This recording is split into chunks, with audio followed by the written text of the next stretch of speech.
From the Russ Center for Media in downtown Cape Girardeau, welcome to SE Connect, a program connecting you with the people, events, and issues at Southeast Missouri State University and the region. I'm Dan Woods with KRCU Public Radio. Later on today's program, we'll be talking with Dr. Joe Pujol. He's Dean of the College of Education, Health, and Human Studies. But first, Maya Angelou wrote the first original feature film screenplay solely credited to an African-American woman. In the 1972 independent film Georgia, Georgia, she uses the framework of a romantic encounter to tell a much more complex story involving the themes of gender, sexuality, race, celebrity, and class. Now, on the 50th anniversary of the film's release, the Inside Maya Angelou's Georgia, Georgia Film Study and Discussion event is also the launch of a new initiative in SEMO's Department of Mass Media entitled the SEME Series. To learn more about the initiative and the upcoming events associated with the film, I'm joined by Dr. Carrie Hollerbach from the Department of Mass Media and Dr. Joel Roge from the Department of History and Anthropology. And welcome to you both. Thank you, Dan. So Carrie, you're also the project director for this initiative. So take us behind the scenes and tell us how this all sort of came to be. Okay. Last summer in July, I had the good fortune to literally stumble upon this film online. I saw a suggested social media post that said this was a lost piece of film from African American cinema. I was able to see it online and I couldn't stop thinking about it. It was just such an interesting film, an interesting story, some of Maya's earliest work, and I kept thinking, well, what can I do with this? Could I maybe use this in one of my classes in the fall semester or in the spring semester? And the more I thought about it, and I talked to some other people, had them watch the film, and all of us had the same kind of reactions, that the topics, the issues this film addresses are some of the same conversations we're having today, 50 years on. So another few weeks went by, school's getting ready to start in August, and I finally make the connection. I thought, you know, we need to bring the film to the SEMO campus, screen it for the faculty, the staff, the students, the community. And then I thought, wouldn't it be great if we could also invite the last living cast member, who was the youngest cast member when the movie was made in 1971, released in 72, to see if he'd come here and talk about his experiences making that movie and working with Maya. And of course, that's actor Dirk Benedict. And for folks who may not know that name, what other things has he been in that they're going to key in on? Well, you would key in on, depending on what generation you are in, you will key on that he played Starbuck in the original Battlestar Galactica. And if you're of a little later generation, just a few years, you will key into the fact that he was Templeton Peck, Faceman, on the A-Team. Wow, so he's going to be here. Yes. So we'll talk more about that in just a minute. I want to get Joel in here because you're teaching a class on America in the 1970s. Correct. So how are you using this as part of your class and your discussion and your planning? Well, I take a lot of media texts and use them, or examine them, I should say, as a cultural forum to take some of the really troubling, sensitive issues and forces of the 1960s and how television and movies and music allowed Americans to talk about things like race and Vietnam and the polarization on a more manageable terrain. Some of the most spectacular examples, I guess, are MASH.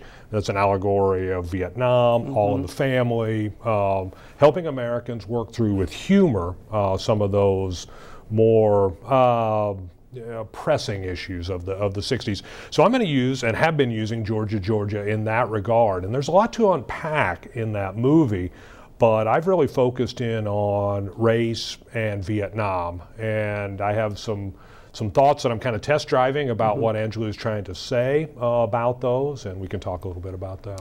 Is it interesting that here we are 50 years later, that they were dealing with some of these same things now? What does that tell you about the issues that are being dealt with?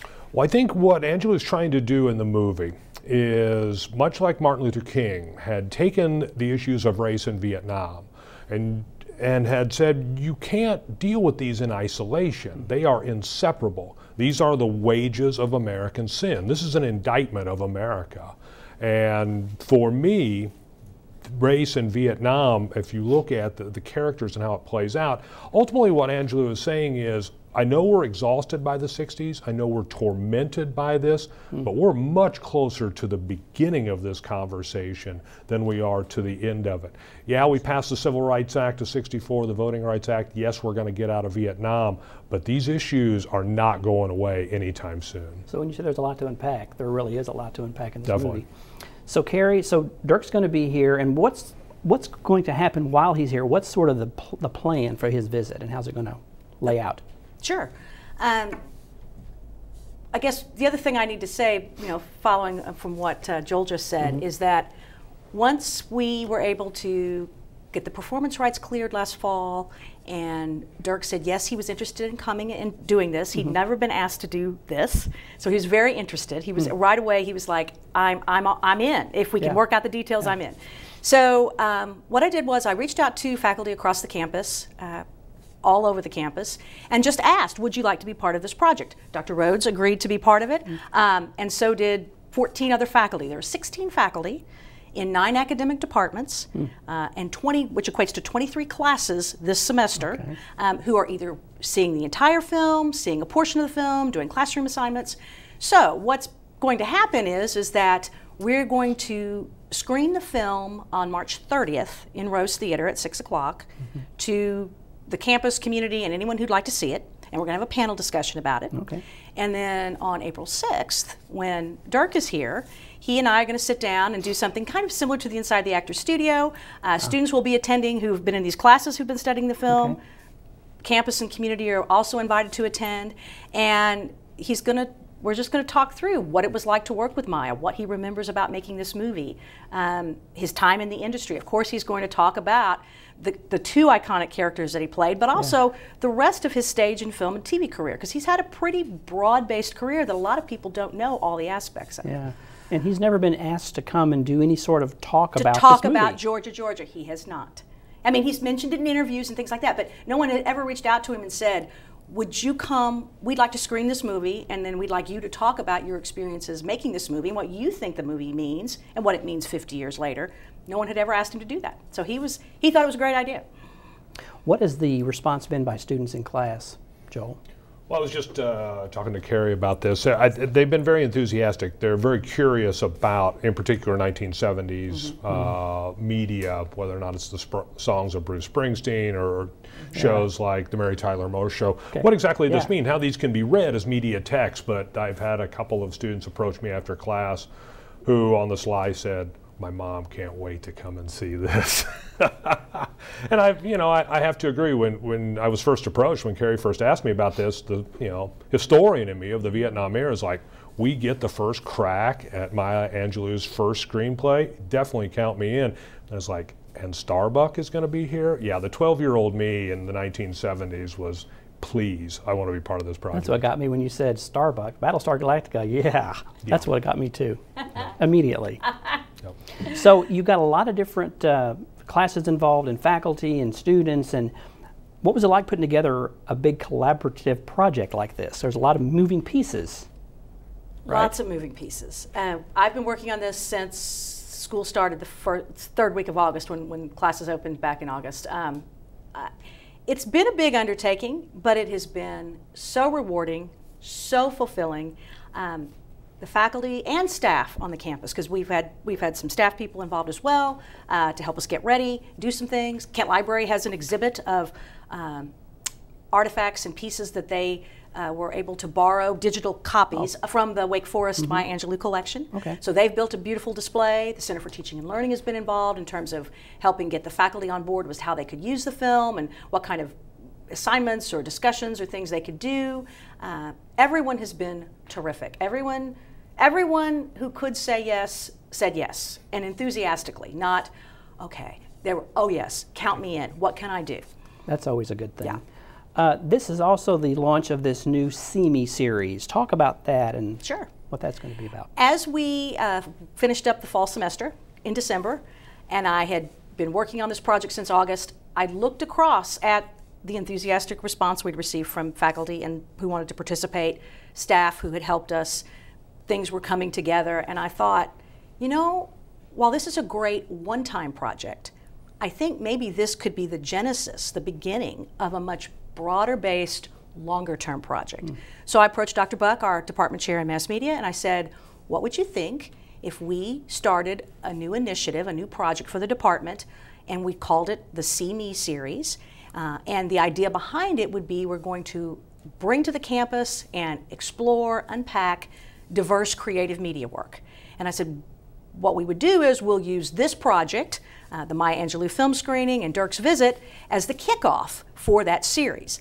And Dr. Buck said, I think that's a great idea, we're in. So as we went forward then, getting ready with promotional materials and communication, to the campus and to the community about what's going to happen March 30th and April 6th, we also developed the word mark for the See Me series and kind of the branding idea behind it. And we're planning in terms of the department in this project, the See Me series project, is, yes, this is a rather blockbuster type of event, but we see this as a very flexible initiative. Perhaps next time we're bringing in an art director or a creative director from an ad agency who's done an award-winning Hispanic campaign, or we're maybe bringing in some journalists or some public relations professionals. We see this, how this could be very flexible, could be big things, small things. The key element, the through line for it is explorations of diverse creative media work and talking to those creators, the people behind those ad campaigns, behind those films, those stories, as to what was it all about, why did you do it, and what do you think of it now? So Joel, speak to, if you would, this class is about the 1970s, but how television and movies, how they can move a conversation along or jumpstart a conversation on something like this, some real serious, heavy sort of dialogue. Right. I mean, it has an unprecedented way. The type of media you're talking about in helping us, formulate attitudes and ideas and behaviors and identities. And with a movie like this is a unique one because it's not using humor, and no spoilers here, but it's a bleak ending to the movie. It's very jarring, and it points out the dehumanizing and emasculating impact of racism and the war in Vietnam. It's not an uplifting film to begin with. So I think we're exploring some darker, I think more serious issues and themes with this than say, hey, the Partridge Family is really just a bunch of hippies moving to suburbia and it's a way to make hippies seem tame. So yeah, this takes on a much more significant, much more important role as film. And again, the beauty of it is that we here at Southeast, we get first crack at this. Very obscure and largely forgotten piece of film that is nonetheless very important. When a heavy topic is done in a media like a film, does that sometimes open other people up to a conversation that may not read a book or may not dig into it in some kind of research paper, but if it's something that's movie, TV, they're more likely to maybe sit and think about it, and I don't know. Definitely, and I think it's a cultural forum in that regard, that these are designed to start conversations, to get people talking.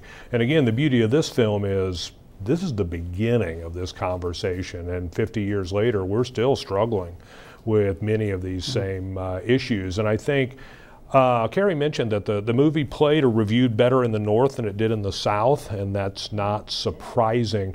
So as far as trying to begin these conversations, I'm not sure how well the movie was able to achieve that. Again, because of the serious nature of it. But that's how I approach it as a historian. Got about 90 seconds. So how can people find out more about this? Because the screening and Dirk's visit open to the public. Where can they go to learn more about this event? They can go to our dedicated page, and that is at cmo.edu/SEE-ME. See Me. See Me. A Google search will probably bring it up as well. Yes, it will. But the fastest way is cmo.edu/See Me. And this is something that the public, the general community can come. Yes. And we got just a minute here, but the panel discussion, so there'll be conversations about this after the screening, so that people want to ask questions at that. They Absolutely. can. We will do a panel discussion with 4 of the faculty who are participating, showing the film in their classes. Joel is one of those faculty, and take questions and answers from the audience. And Dirk's plan when he is here April 6th, while he and I are going to talk, he also plans to take questions from the Okay, audience. that'll be great. Well, Joe, Carrie, thank you both for being here. Appreciate it. Thanks for having us, Dan. Tim. All right. When we come back, we'll be talking with Dr. Joe Pujol, Dean of the College of Education, Health, and Human Studies. You're watching SE Connect. We'll take a break, and we'll be right back.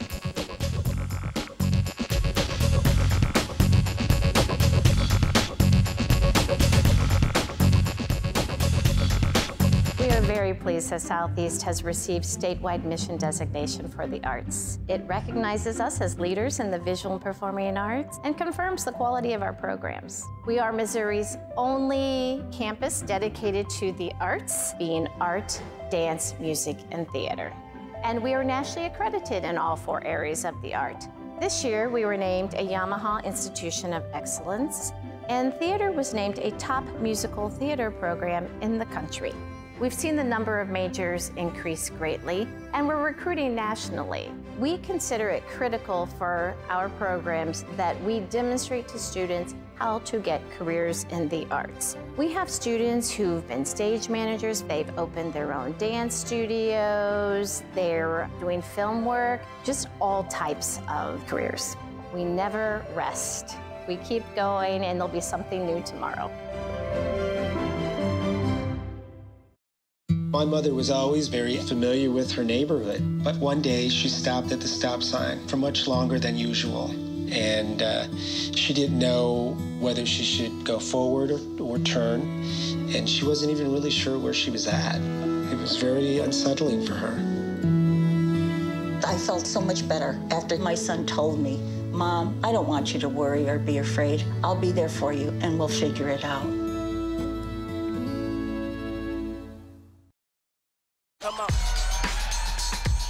You're not going to get it all right. Just make sure you nail the big stuff. Like making sure your kids are in the right seats for their age and size. Get it right at nhtsa.gov/the-right-seat.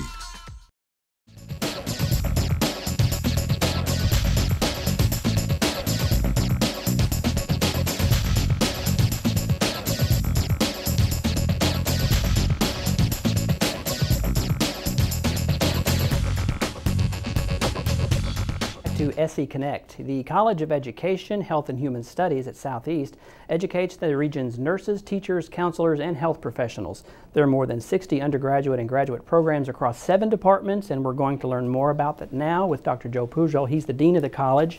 And like I said, if we were just talking about departments, that would take 20 minutes, which we don't have, so we're going to have to condense a little bit. It's good to see you, Joe. Nice to see you too. Talk a little bit about some of the departments that are there, and I want to talk about 2 specifically, but give us a kind of a broad overview of the college. So the College of Education, Health, and Human Studies it includes child and family studies, communication disorders, which is speech-language pathology, the departments of elementary, early, special education, leadership, middle, and secondary education, kinesiology, nutrition, recreation, psychology and counseling, and nursing. And I can do that in one voice, in one breath. And we also have within the college 7 auxiliaries, and that includes not only our charter school in St. Louis, but includes the University Autism Center, the University School for Young Children, Horizons Enrichment Center, Apple Project. So there's a lot. I could go on. So That's all under your umbrella? That's all under my umbrella, yes. Wow. Yeah. Well, the ones I want to talk about, and we'll get as far as we can on some of these topics, but the challenges that are facing teachers right now. You know, the pandemic changed a lot and COVID changed a lot. I know a lot of teachers that could retire said, I'm retiring. I'm sure there's a lot of schools struggling to find teachers now? Yes, they are. A lot of schools are struggling to find qualified teachers, and there are a lot of specific areas in education that are on the state's list of employee shortages, including early childhood, elementary, of course, math, science, education. The largest shortage when it comes to teachers is early childhood special education. Okay. But a lot of our schools in the district find themselves having to employ people who are they're labeled as underqualified, which means they don't have a certification, or they don't have a certification in the area in which they're teaching. Yeah. And so we're trying to find ways to work with these districts in order to to solve some of these problems. And part of that is an initiative that we're really pushing hard right now, which is a Grow Your Own Teacher initiative. And we started this a year ago. The state of Missouri this year has put money into Grow Your Own Teacher initiatives for the very reason you're talking about, because of the number of people who left the profession. It was very difficult on teachers to have to make the transitions they had to make. Yeah. And so we have, as part of that Grow Your Own Teacher initiative, we have coming up on April 8th a Future Teacher Day. And so we have invited the districts in the region, including people we've already invited to participate in Grow Your Own programs, and those who teach a dual credit class in education. We've invited them to campus. And right now we have about 200 students signed up. We were expecting to have about 150 students. We have 200, and we still don't have registrations from Cape and Jackson. So, You're going to go over that. Yes, we're going to go. You're going to go over 200. Yeah. So, yes, we will, and we're basically going to have them give them opportunities to have conversations with faculty in their areas. And you know, or in the areas they're interested in going into. But these are all students who are members of Future Teacher Clubs or Future Teacher organizations. CAPE has an Educators Rising program. So they're all students who are engaged in those types of things. So they've expressed an interest in education as a profession. Well, that was going to be my next question. Is there, I've talked on the program with folks about the piloting program, and there's a shortage of pilots in the future, so we're trying to get more pilots. Is there a pipeline of teachers coming along? Is there going to be enough? Well, we've seen overall decreases in enrollment in the education departments and the education majors. Fortunately, we've been pretty stable with the number of students who are in the teacher preparation program. So they're different things, because a person has to be admitted into the teacher preparation program, and so and actually this semester we have 160 students in student teaching, which is as big a number as we've ever had. That's good. And so